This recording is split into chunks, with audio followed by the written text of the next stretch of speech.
في رقم واحد بس يقدر يكشف لك لو كان الموديل اللي انت بتبنيه هينجح ولا هيفشل تماما. الرقم ده مش accuracy ولا اللوس ولا ماتريك من الماتريكس اللي انت اتعودت عليها. الرقم ده بيقيس حاجة بتحصل في صمت لكن تأثيرها ممكن يدمر أي موديل مهما كان قوي. الرقم ده اسمه الفاريانس، وعلشان تفهمه لازم ترجع خطوة لورا للبيانات نفسها.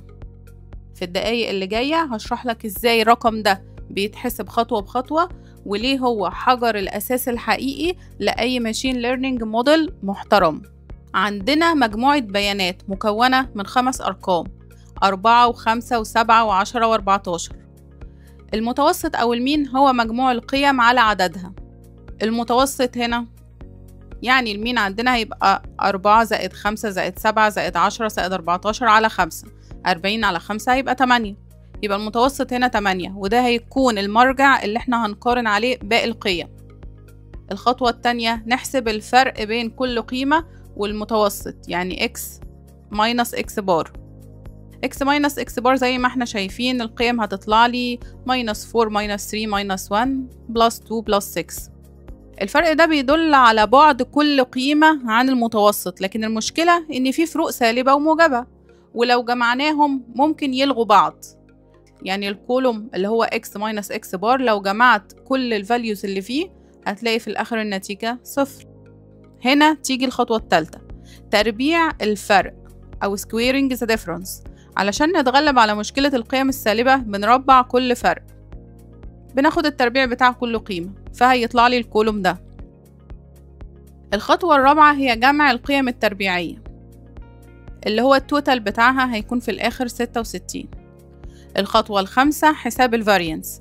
بما إننا بنحسب البوبوليشن فاريانس أو التباين فبنقسم على عدد القيم، يعني 66 على 5 هيدينا 13.2. لو كنا بنحسب السامبل فاريانس اللي هو تباين العينة كنا قسمنا على ايه؟ n-1. طيب النتيجة النهائية، الفاريانس هنا معناه ان القيم بتبعد عن المتوسط بمعدل تربيعي قدره 13.2، يعني في تشتت ملحوظ في البيانات حوالين المتوسط. هنا بقى نيجي لكود البايثون اللي هو اكتر حاجة لذيذة جدا في التوبيك بتاعنا. احنا دلوقتي عندنا 5 قيم بسيطة، الهدف منها اننا نطبق على حاجة سهلة تتفهم، لكن المفهوم نفسه او الكونسبت بينطبق على اي حجم بيانات.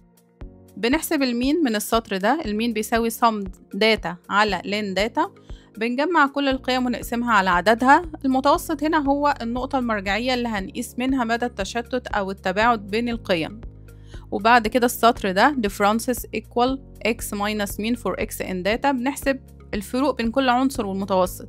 كل قيمة بنشوف بعدها أو قربها من المين، لو الفرق بالسالب يبقى القيمة أقل من المتوسط، لو بالموجب تبقى هي أعلى من المتوسط. لكن في الخطوة الجاية ده هيتغير تماما. الخطوة اللي بعد كده هي ال squaring differences. هنا بنربع كل الفرق. ليه؟ علشان حاجتين، نتجنب إلغاء القيم السالبة والموجبة، ونضخم الفرق علشان نوضح مدى التشتت. التربيع بيخلي أي فرق حتى لو صغير ياخد وزنه الحقيقي. بعد كده حساب الفاريانس equal sum of squared differences على len of data. بنجمع كل الفروق التربيعية ونقسمها على عدد العنصر، ده بيدينا population variance. لو كنا بنحسب السامبل variance كنا قسمنا على n-1. والكم سطر دول علشان نتابع بس خطوة بخطوة كده ونعمل print كل القيم عندنا. بعد ما فهمنا ازاي نحسب الفاريانس يدويا، خليني اوريك الطريقة الاسرع واللي بنستخدمها دايما في شغلنا كمبرمجين بيانات او داتا ساينتستس. بنستخدم مكتبة اسمها NumPy، ودي واحدة من اقوى المكتبات للتعامل مع البيانات الرقمية. الكود بسيط جدا لكن تعالوا نشرحه خطوة بخطوة. اول خطوة بنبدأ نعمل import لمكتبة NumPy وبنختصرها بNB علشان نستخدمها بسهولة في باقي الكود. تاني سطر عندنا هنا بنحول قائمة البيانات العادية إلى NumPy Array. ليه؟ لأن NumPy Array بتخلينا نستخدم دوال رياضية بكفاءة أعلى وبسرعة أفضل من إن أنا أستخدم الليست عادي كده. سطر الفاريانس equal nb.var. هنا بنحسب البوبوليشن فاريانس باستخدام الدالة nb.var مباشرة، وخلي بالك إن nb.var بشكل افتراضي بتقسم على n مش n-1، يعني ده مناسب لحساب اللي هو البوبوليشن فاريانس. لكن لو انت بتشتغل على سامبل وعايز تحسب السامبل فاريانس لازم تضيف DDOF equal 1 بالشكل ده. الدي دي اوف معناها دلتا degree of freedom، يعني بنطرح واحد من المقام.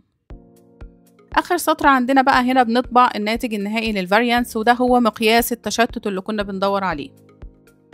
في شغلك الحقيقي مش دايما هتحسب الفاريانس يدويا، لكن مهم تفهم المنطق ورا الأرقام، وبعدها تقدر تستخدم النمباي بثقة، لأنه لما بتحصل على رقم زي مثلا 13.2 هتكون عارف بالظبط هو جه منين وبيقولك ايه عن البيانات. لو لسه أول مرة تفهم الفاريانس بالشكل ده، فحب أقولك إن دي كانت مجرد البداية، لأنك لو مهتم فعلا تتعلم إزاي البيانات بتشتغل جوه ال AI algorithms يبقى المكان الصح هو هنا. الكود اللي أنا استخدمته هنا هتلاقيه موجود على الجيت هاب بلوج بتاعي، وده مش بس كود، ده فيه شرح تفصيلي خطوة بخطوة. ولو حابب تتابع كل الدروس اللي جاية من الإحصاء لحد ما نوصل للماشين ليرنينج بجد، يبقى اشترك في القناة واضغط على الجرس علشان يوصلك كل جديد.